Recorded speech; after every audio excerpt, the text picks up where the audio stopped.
I hope nga kanang iyahan ng kanang hinumduman niya na bang stand.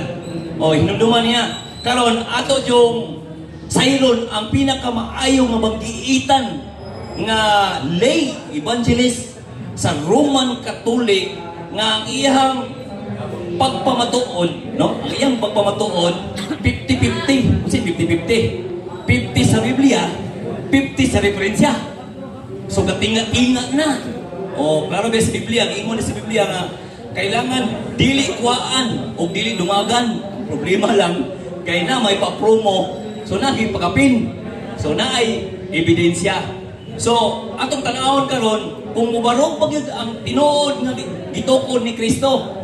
Muna ako mangayo na ko daan yung pasensya ha. Ako dili ko gusto debate. 45 seconds. Di ko gusto debate kay di ko gusto magkasakit lagi. Pero ingon niya ako na nag-challenge. No, dili oy. Tigbakay akong gusto gitagaan ko gipapilma ko ni mga anak. Pero akong girespetuan. Oh, girespetuan. O dili makita ko sa tinuod, si tinuod. Dahil salamat. Okay.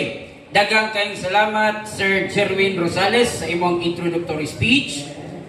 O karon mga igala, kini dinhi kita makapaminaw sa mga bukat nga mga punto nga ilabay sa ato ang affirmative constructive speech sulod sa 15 minutes.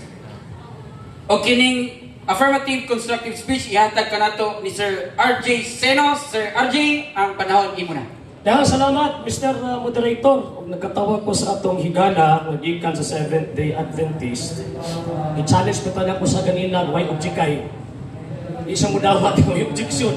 Siya magkani ko sa kini object, di ba? So siya nagkaroon ng Mr. Objection, dili na ako. Kaya karoon, pasangin na po ko niya.